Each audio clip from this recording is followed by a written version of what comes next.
অবিশ্বাস্য বোলিং করে মুম্বাইয়ের ওয়ানখেড়ে স্টেডিয়ামে মুম্বাই ইন্ডিয়ান্সকেই হারালো কলকাতা নাইট রাইডার্স।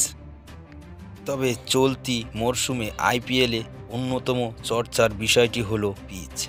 অধিকাংশ ম্যাচেই 200+ কাছাকাছি রান তুলছে দলগুলি।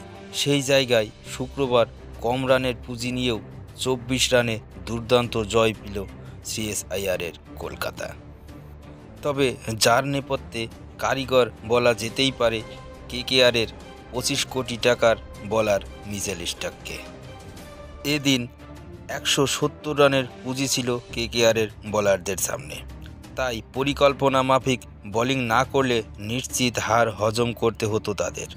আইপিএলে তার পারফরম্যান্স না করার কারণে তীব্র সমালোচনার জড়িয়ে পড়েন অজি পেসার, কিন্তু এদিন স্টার্ক যেভাবে বোলিং করলেন তা অবিশ্বাস্য। যে কোনো ব্যাটসম্যানের রাতের ঘুম উড়ে যেতে পারে বর্তমানে মিচেল স্টার্কের বোলিং দেখে।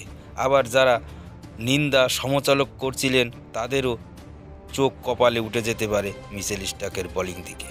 মুম্বাইয়ের বিপক্ষে 3.5 ওভারে 33 রান দিয়ে 4 উইকেট তুলে নিলেন মিচেল স্টার্ক। অন্যদিকে 2টি করে উইকেট নিলেন বরুণ চক্রবর্তী, আন্দ্রে রাসেল ও সুনীল নারায়ণ নিলেন 1টি করে উইকেট। তাদের সৌজন্যে সহজ জয় তুলে নেয় কেকেআর।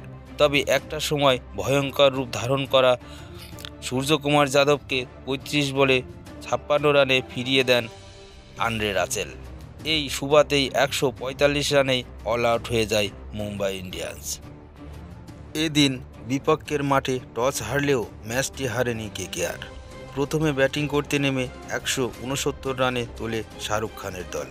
যদিও একটা সময় মনে হচ্ছিল 100 রান গুড়িয়ে যেতে পারে কেকেআর, কিন্তু তা হয়নি। ভেঙ্কটেশ আয়ার এবং মনীষ পাণ্ডের ইনিংস সম্মানজনক রানে পৌঁছে দেয় বেগুনি ব্রিগেডকে। এদিন 52 বলে 70 রান করে ভেঙ্কটেশ আয়ার ও 31 বলে 42 রান করে মনীষ পাণ্ডে। তাদের যৌথ প্রচেষ্টার মান রক্ষা হয় কেকেআরের। তবে এদিন ইনিংসের শুরুর দিকে গৌতম গম্ভীরের দলকে তাসের ঘরের মতো ভেঙে দিচ্ছিলেন জসপ্রীত বুমরা এবং নুয়ান তুষারা। 3টি করে উইকেট নেন এই পেস বোলিং জুটি। এক সুবাদে 19.5 ওভারে 169 রানে অল আউট হয়ে যায় কেকেআর। এদিন 10 ম্যাচে 14 পয়েন্ট নিয়ে দ্বিতীয় স্থানটি আরও শক্তিশালী করে নিল কলকাতা নাইট রাইডার্স।